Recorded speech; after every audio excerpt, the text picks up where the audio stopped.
Yom Kippur, when the women went to Yom Kippur on the fast day, the Muslim neighbors babysat the children, the most precious objects they gave to them to protect. How can that be if they're our enemies, mortal enemies? Because they're not. It's not a religious conflict. That's a Zionist ploy of accusing everybody of being anti-Semitic. You want peace? You want to have a conference here of peace? Step back and look and read the facts. Not the facts that have been misconstrued by the Zionist propaganda. The facts that are realities. The facts on the ground. How we've been living for hundreds of years in Yemen, in Morocco, in Tunisia, in Palestine, in Egypt. What Arab land have not Jewish people been living together with Muslims without any human rights groups? Tell me what land the Jews did not live in harmony with the Muslims. In Iran, we have over 25,000 Jews there, thank God. Why? Because this is not a religious conflict. It's purely because of a political movement, a relatively new movement, which is antithetical, contradictory to the Jewish religion of thousands of years. Judaism is spirituality, a religion of compassion to emulate God. Zionism must be created 100 years ago by atheists, people who have abhorred religion, who wanted to transform Judaism from religion to nationality, to a purely materialistic base, godless in its essence.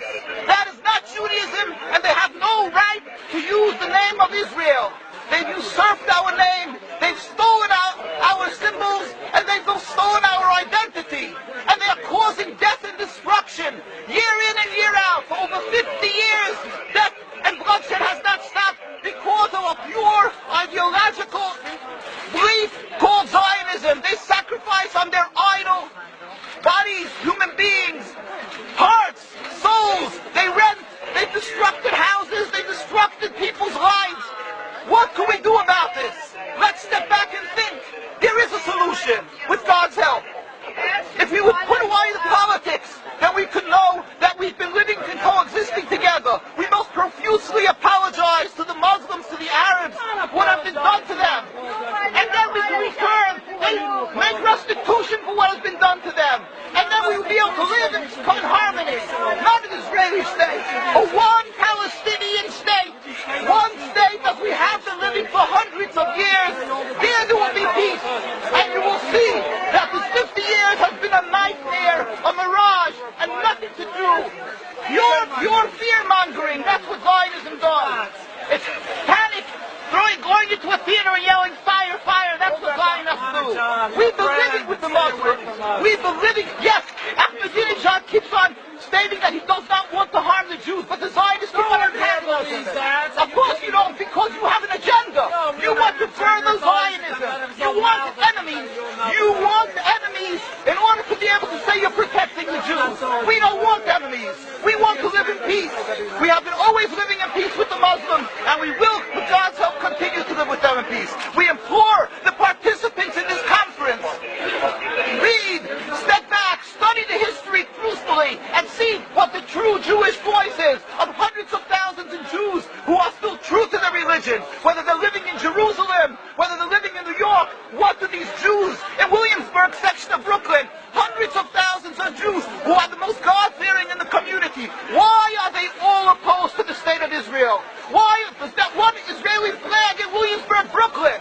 These are the most God-fearing religious Jews. Why don't they fly an Israeli flag? They have hospital help. They have Hatzalah, ambulatories, and everything free of charge to help people. It's the most greatest charitable organizations. Why these compassionate people don't support the state of Israel? Why not? Because they don't like Israel. Why not? Because they're self-hating Jews? They're trying to build a Jewish state. Why? Are they fools? Are they fools? The reason is simply because they fear God. And I know why. You don't know why, and I know why. Because they're God-fearing. And God forbid us to have a state. We are in exile by God. We decree exile. And we are forbidden to oppress the people. We are forbidden to oppress the Palestinian people and steal their houses. That is what Judaism says. Thou shalt not steal. Thou shalt not kill. We have no right to the rule of the land of Palestine. This is what Judaism says, not what these robbers say. It's what the real Jews say. This is what Zion